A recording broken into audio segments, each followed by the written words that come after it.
नमस्कार दोस्तों, Kumar study circle में आप सबका स्वागत है। सीजीपीएससी की वैकेंसी आ चुकी है। आप लोग सब तैयारी में भिड़े होंगे, तो मैं इसी को देखते हुए सीजीपीएससी प्री को देखते हुए पंचायती राज से संबंध में आज वीडियो आप लोगों को दूंगा। पंचायती राज से संबंधित यह मेरा प्रथम वीडियो है। इसके बाद मैं वीडियो अपलोड करता रहूँगा और आप देखते रहेंगे, आपके लिए फ़ायदेमंद होगा ये सारे वीडियो जो भी मैं अपलोड करूँगा। आज हम लोग पंचायती राज, जो छत्तीसगढ़ का पंचायती राज, डिटेल से अध्ययन करेंगे। और छत्तीसगढ़ का पंचायती राज अध्ययन करने से पहले ज़्यादा जरूरी होगा कि हम पंचायती राज के बारे में कुछ सामान्य जानकारी जान लें। स्थानीय स्वशासन, लोकल सेल्फ गवर्नमेंट, यह पंचायती राज का ही दूसरा नाम है। स्थानीय स्वशासन, स्थानीय स्वशासन से तात्पर्य शासन की उस प्रणाली से है जिसमें निचले स्तर पर लोगों को भागीदार बनाकर लोकतांत्रिक विकेंद्रीकरण को सुनिश्चित किया जाता है तथा लोगों को अपनी समस्याएं स्वयं हल करने के लिए सक्षम बनाया जाता है। दूसरे शब्दों में यदि कहा जाए तो भारत में पंचायती राज शब्द का अभिप्राय ग्रामीण स्थानीय स्वशासन पद्धति से है। और सरल ढंग से मैं आपको समझाने की कोशिश करूं तो इसमें ऊपरी तौर पर आप निरीक्षण करेंगे, अर्थात ग्राम पंचायत को उनको काम करने दो, ग्राम पंचायत को पंचायत और पंचों के सहायता से काम करने दो, आप उनका केवल निरीक्षण कीजिए बाहरी तौर पर। इसी को बोलते हैं लोकतांत्रिक विकेंद्रीकरण। ऐतिहासिक पृष्ठभूमि पर अगर हम गौर करें तो 1870 में लॉर्ड मेयो ने भारत में स्थानीय स्वशासन की अनुशंसा की। 1882 ईस्वी में तत्कालीन वायसराय लॉर्ड रिपिन ने स्थानीय स्वशासन के लिए एक प्रस्ताव पारित किया, जिसके द्वारा पूरे देश में उपखंड तथा तालुका बोर्ड तथा जिला बोर्ड में स्थापित करने का सुझाव दिया। इस प्रस्ताव को स्थानीय स्वशासन का मैग्ना कार्टा कहा जाता, अर्थात बहुत बड़ा अधिकार। लॉर्ड रिपिन को स्थानीय स्वशासन का जन्मदाता कहा जाता है। बहुबार क्वेश्चन पूछा जा चुका है कि इसे स्थानीय स्वशासन का जन्मदाता कहा जाता तो लॉर्ड रिपिन को कहा जाता है। सर्वप्रथम कांग्रेस द्वारा पंचायतों को पुनर्जीवित करने की मांग 1909 के लाहौर अधिवेशन में की गई। 14 फरवरी 1916 को गांधी जी ने इस मांग को मद्रास मिशनरी सम्मेलन में पुनः उठाया। 1919 के भारत सरकार अधिनियम के तहत पहली बार स्थानीय स्वशासन को केंद्र से हटाकर राज्य का विषय बनाया गया। 1926 में स्थानीय स्वशासन के लिए अखिल भारतीय स्थानीय स्वशासन संस्थान की स्थापना की गई। 1935 में भारत शासन अधिनियम के तहत स्वशासन का विषय पूर्णतः राज्य का विषय बना दिया गया और पंचायतों को मेटकॉफ ने लिटिल रिपब्लिक का नाम दिया। तो कभी कभी क्वेश्चन आ सकता है कि पंचायतों को लिटिल रिपब्लिक का नाम किसने दिया, तो चार्ल्स मेटकॉफ ने नाम दिया था। महात्मा गांधी पंचायत के फेवर में थे। उनका कहना था भारत का भविष्य गांवों में बसता है। इसके अलावा उन्होंने कहा, आज़ादी के समय महात्मा गांधी जी ने कहा था कि आज़ादी की शुरुआत गांव से होनी चाहिए, अर्थात आदमी आज़ादी नीचे से शुरू होनी चाहिए एवं प्रत्येक गांव में पंचायत का राज्य होना चाहिए एवं पूरी सत्ता व ताकत इसमें निहित होनी चाहिए। 1947 में जब भारत आज़ाद हुआ तो गांधीवादी अर्थव्यवस्था का समर्थन जे.सी. कुरियप्पा ने किया था। जब भारत का संविधान बना तो स्थानीय स्वशासन का समर्थन गांधीवादी समर्थक नारायण अग्रवाल ने किया था। स्वतंत्रता प्राप्ति के पश्चात स्थानीय स्वशासन या ग्राम पंचायत के विकास किस प्रकार हुआ, इसको हम लोग अगर देखें तो पंचायती राज को संविधान के राज्य में नीति निर्देशक तत्वों के भाग 4 के अनुच्छेद 40 में सम्मिलित किया गया, जिसमें कहा गया कि राज्य ग्राम पंचायतों के गठन के लिए कदम उठाएगी और इन्हें अधिकार व शक्तियां प्रदान करेगी। चूंकि इन्हें नीति निर्देशक तत्वों के अंतर्गत शामिल किया गया था, चूंकि नीति निर्देशक तत्व में जो भी चीज शामिल है वह राज्यों का कर्तव्य होता है, उसको हम न्यायालय में नहीं ले जा सकते, इसलिए बाध्यकारी नहीं था। इस तरह पंचायती राज को राज्य सूची का विषय बना दिया गया। स्वतंत्र भारत में ग्रामीण जनता के जीवन स्तर में वृद्धि के लिए 2 अक्टूबर 1952 ईस्वी को सामुदायिक विकास कार्यक्रम का शुभारंभ किया गया। ये पंचायती राज का पहला विकास है, सामुदायिक विकास कार्यक्रम के रूप में लाया गया। 2 अक्टूबर 1953 में राष्ट्रीय प्रसार सेवा कार्यक्रम भी चलाया गया।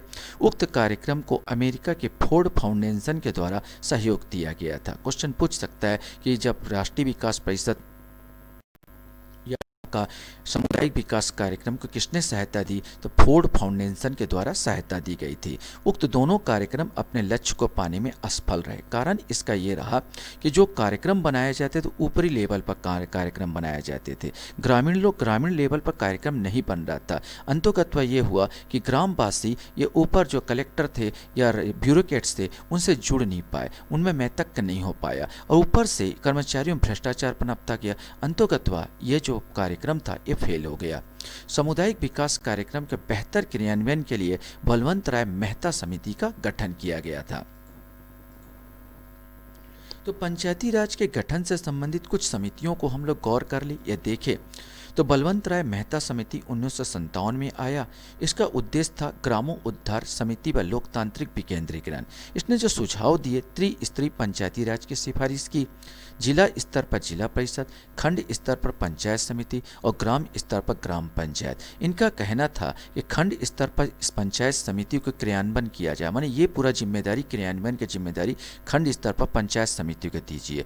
और जिला परिषद जो है, जिला उच्च स्तर पर जो है, इसको समन्वयकारी, सलाहकारी और नियंत्रणकारी बनाया जाए और क्रियान्वयन ग्राम पंचायत के माध्यम से कौन करे? पंचायत समिति करे। ये इनकी सिफारिश थी।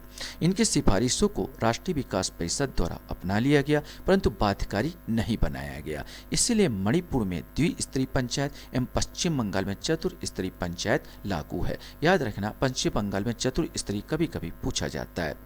पंचायतों का व्यवहारिक प्रयोग जो है 2 अक्टूबर 1959 ईस्वी को तत्कालीन प्रधानमंत्री जवाहरलाल नेहरू द्वारा राजस्थान राज्य के नागौर जिले के बगदरी गांव में इसे शुरू किया गया। इस प्रकार राजस्थान पंचायती राज व्यवस्था को अपनाने वाला पहला राज्य बना। बहु बार क्वेश्चन पूछा जा चुका है। पहली पंचायती राज का अस्तित्व राजस्थान नागौर जिला। आगे आंध्र प्रदेश में भी जो पंडित जवाहरलाल नेहरू द्वारा इसे 11 अक्टूबर 1959 को शुरू किया गया। अशोक मेहता समिति 1977, इस समय जनता पार्टी की सरकार थी, उसने पंचायती राज की समीक्षा के लिए अशोक मेहता समिति को लेके आया। समिति का सुझाव था कि पंचायती राज को द्विस्तरीय बनाया जाए, जिला स्तर पर जिला परिषद और ग्राम स्तर पर मंडल पंचायतें। Doctor G.V.. के राव समिति 1985 में आया। नीति नियोजन और कार्यक्रम के क्रियान्वयन के लिए जिले को आधार बनाने और पंचायती राज संस्थाओं में नियमित चुनाव कराने की सिफारिश की। कभी कभी क्वेश्चन पूछता है कि पंचायतों के नियमित चुनाव कराने की सिफारिश किस समिति ने की थी? तो ये जी.वी. के राव समिति ने की थी। L.M. लक्ष्मीमल सिंघवी समिति 1986 में आया। सुझाव था पंचायतों को संवैधानिक आधार प्रदान किया जाए। पूछा जा सकता है पंचायतों को संवैधानिक आधार प्रदान करने की कौन समिति कह रही थी, सुझाव दिया? तो ये सिंघवी समिति, लक्ष्मीमल सिंघवी समिति थी। इसके अलावा इन समितियों को उप समिति भी बनी, जिसमें डॉक्टर थुंगन समिति, सरकारी आयोग आदि ने भी पंचायती राज व्यवस्था पर सुझाव दिए। विभिन्न सरकारों द्वारा पंचायती राज लागू करने के लिए किए गए जो प्रयास था, तो सबसे पहले राजीव गांधी जी ने इनका प्रयास किया। इस संदर्भ में राजीव गांधी सरकार द्वारा 15 मई 1989 ईस्वी को 64वां संविधान विधेयक लोकसभा में प्रस्तुत किया गया। विधेयक को लोकसभा ने पारित कर दिया गया, लेकिन राज्यसभा 15 अक्टूबर 1989 ईस्वी में पारित नहीं किया। कारण इनमें विरोधाभास था, क्योंकि जो शक्तियां ज़्यादा मिली थी केंद्र को मिली थी, राज्यों की इसमें शक्ति नहीं दी थी, जिसके पक्ष में नहीं था राज्यसभा, इसीलिए पारित नहीं हो पाया। अगला प्रयास भूतपूर्व प्रधानमंत्री विश्वनाथ प्रताप सिंह ने किया, सरकार ने किया। पंचायती राज को शक्तिशाली बनाने के लिए 1990 ईस्वी में मंत्रियों का एक सम्मेलन आयोजित किया। 1990 ईस्वी में ही सरकार ने संविधान संशोधन विधेयक लोकसभा में प्रस्तुत किया, परंतु तब तक बीपी सिंह की सरकार गिर चुकी थी। अल्पमत में सरकार थी, इसलिए बीपी सिंह सरकार गिर गई। अंतिम जो प्रयास किया था वो पी.वी. नरसिम्हा राव जी ने किया था। 1991 ईस्वी में नरसिम्हा राव सरकार ने पुनः पंचायती राज के संबंधित विधेयक संसद में प्रस्तुत किया, जिसे लोकसभा ने 22 दिसंबर 1992 को एवं 23 दिसंबर 1992 को राज्यसभा में पारित कर दिया। 17 विधानसभाओं के इस पर अपना अनुमोदन दे दिया। 73वां संविधान संशोधन अधिनियम 1992 में पारित हो गया और 1993 में लागू हो गया। क्वेश्चन बनता है, एक तो 73वां संविधान संशोधन कौन सा था पंचायती राज संबंधित? तो 73वां संविधान संशोधन था। कब पारित हुआ? तो 1992 में। लागू कब हुआ? 1993 में। यह संविधान संशोधन लागू होने के बाद पहली बार मध्य प्रदेश राज्य में चुनाव हुए। चूंकि उस समय छत्तीसगढ़ अलग नहीं हुआ था, तो कह सकते हैं छत्तीसगढ़ भी पहला राज्य था जो सबसे पहले 73वें संविधान संशोधन के आधार पर यहाँ पर चुनाव किया जाए मध्य प्रदेश के साथ, याद रखिएगा। 73वें संविधान संशोधन में प्रावधान जो थे, तो पहला प्रावधान है पंचायती राज राज्य सूची का विषय है। हम जानते हैं कि 3 प्रकार की सूची है। एक आपका संघ सूची, राज्य सूची और समवर्ती सूची। संघ सूची में केंद्र कानून बनाता है, राज्य सूची में राज्य कानून बनाते हैं और समवर्ती सूची में दोनों कानून बना सकते हैं। 73वें संविधान संशोधन के द्वारा संविधान के भाग 9 तथा 11वीं अनुसूची जोड़ी गई। बहुत इंपॉर्टेंट, भाग 9 और 11वीं अनुसूची। राज्य सूची के 29 विषय पंचायतों को सौंपे गए।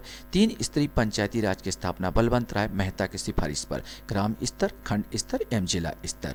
परंतु 73वें संविधान संशोधन के द्वारा यह प्रावधान भी किया गया है कि जिन राज्यों की आबादी 20 लाख से कम है, वहां 2 स्तर के पंचायती राज की स्थापना की जाएगी। उदाहरण गोवा, मणिपुर में ग्राम स्तर तथा जिला स्तर के 2 स्तर के पंचायती राज की स्थापना की गई। पंचायती राज संबंधित अनुच्छेद को अगर बात किया जाए, बहुत इंपॉर्टेंट, बहुत ज़्यादा पूछा जाता है, तो पूरे अनुच्छेद 243 आर्टिकल 243 में समाहित है। A, B, C, D, E, F, G, H, I, J, K, L, M, N, O के रूप में पूरा विस्तृत रूप से वर्णित किया गया है। 243 में पंचायती राज संबंधित परिभाषा है। 243A में ग्राम सभा का वर्णन किया गया है। 243B ग्राम पंचायतों के गठन का वर्णन। 243C पंचायतों की संरचना। 243D स्थानों का आरक्षण। 243E पंचायतों की अवधि। 243F सदस्यता के लिए अयोग्यताएं। 243G पंचायतों की शक्तियां, प्राधिकार और उत्तरदायित्व। 243H पंचायतों द्वारा कर अधिरोपित करने की शक्तियां और उनकी निधियां। 243I वित्तीय स्थिति के पुनर्विलोकन के लिए वित्त आयोग का गठन। 243J पंचायतों के लेखाओं की संपरीक्षा। 243K पंचायतों के लिए निर्वाचन। 243L संघ राज्य क्षेत्रों में लागू होना। 243M इस भाग का कतिपय क्षेत्रों में लागू न होना।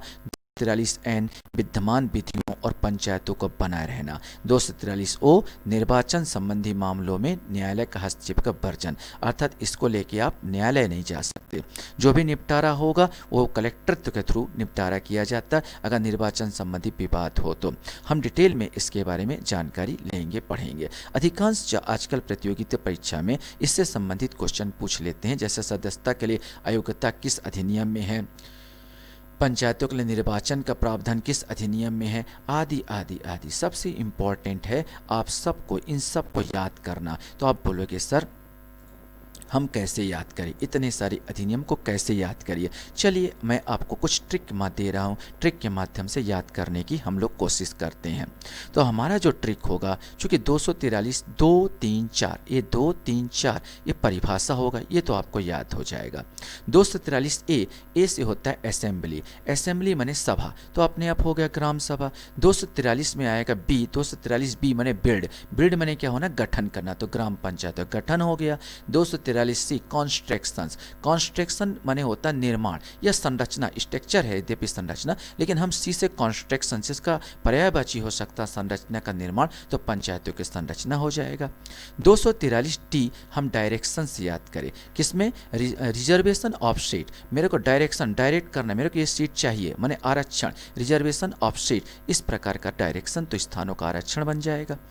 243E, ई से एज, एज माने अवधि, AGE एज से याद करेंगे, एज माने अवधि। ई से पी भी करें, पीरियड ऑफ, पंचायत से आ सकता है या पंचायतों की अवधि, आसानी से याद होगा। 243F माने फेल, आप देखोगे सदस्यता के लिए अयोग्यताएं, अयोग्यताएं माने फेल हो जाना, डिसक्वालिफिकेशन फॉर मेंबर्स, तो आप आसानी से याद कर लोगे।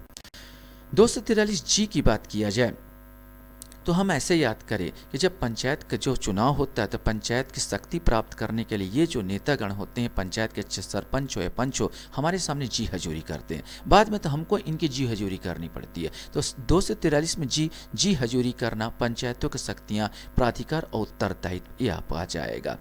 243 एच आ जाएगा तो तिजोरी में ऐसे याद किया, जो एच का जो शेप होता है ये तिजोरी या अलमारी जैसा होता है। आप देखोगे पंचायतों द्वारा कर अधिरोपित करने की शक्तियाँ और उनकी निधियाँ, अब कर इकट्ठा करोगे और पैसे को कहाँ रखोगे, अलमारी में, तिजोरी में ना, तो आप इस प्रकार का याद करना। 243 आई माने इनकम, इनकम आएगा तो वित्तीय स्थिति को पुनर्विलोकन के लिए वित्त आयोग का गठन, इनकम माने वित्त, वित्त माने पैसा, तो इस प्रकार का याद हो जाएगा।